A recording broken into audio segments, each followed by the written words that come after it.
Simply follow this road and you'll reach it.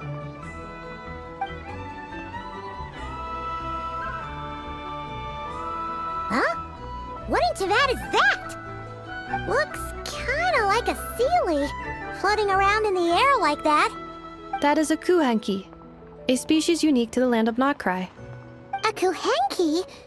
Does she have something to do with the moon, too? Indeed it does.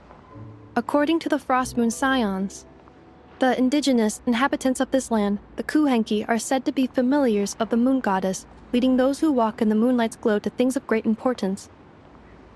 The moon goddess? Don't all people here worship the Tsaritsa?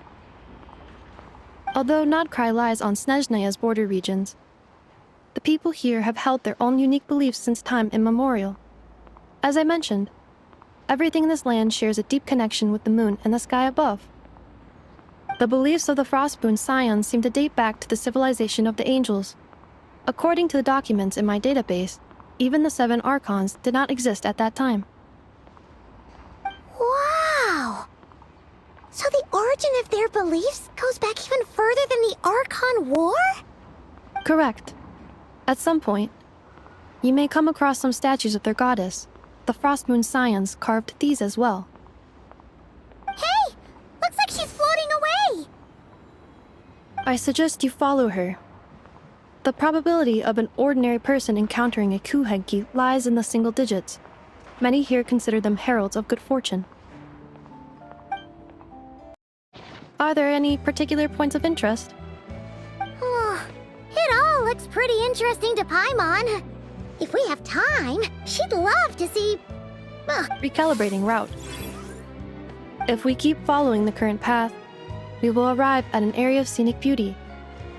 From there, we will be able to identify both the Adventurers Guild and several must-visit specialty stores. Yikes! Why is Paimon suddenly getting the feeling that if she doesn't step it up soon, Ineva's gonna put her out of a job? From your expectations.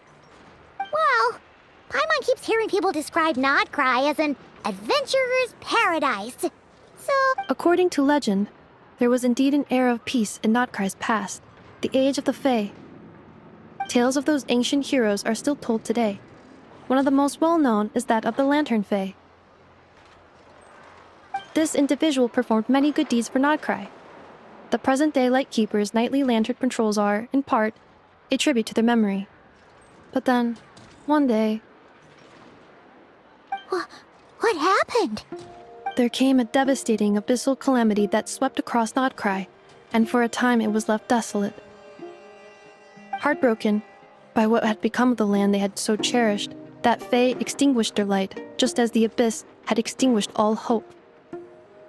Nowadays, the paradise people speak of is more of an aspiration, or... An irony? Today, no official authority governs Notcry.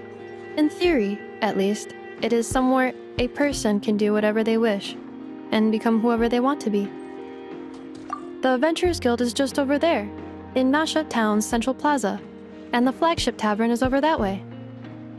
Hey, what's that building over there? You know... That is Aino's Boom and Blast Kuvaki energy cannon. It gets activated when the wild hunt threat level outside Nasha Town reaches a certain threshold. But according to the scan I just ran, the energy cannon appears to be malfunctioning, likely due to a recent discharge. The wild hunt? Isn't that the abyssal calamity you mentioned that's specific to Notcry? It is a phenomenon that has been occurring for several centuries now. Yet the time and location of wild hunt attacks are seemingly random. At first, it was more of an old wives' tale that adults used to scare children. If you don't start behaving, kid, some night, the wild hunt's gonna come for you. Listen, do you hear that? That weeping in the fog? Those are the cries of a young woman being dragged away. You're saying people actually hear things like that? I have not witnessed enough wild hunt attacks to give a statistically sound answer. But the oldest legends say that all people saw was the ghostly shadow of a woman in the mist. It wasn't until later that it became a full-blown calamity. Abyssal monsters and all. you put it like that, Paimon's really gotta hand it to Aino. Not only did she repair you, but she's even built a giant cannon to keep the wild hunt at bay. Absolutely. Aino is very impressive indeed. Anyway, according to my schedule, it is time I took you over to the flagship. Oh, sure. After all, we shouldn't keep Barca waiting.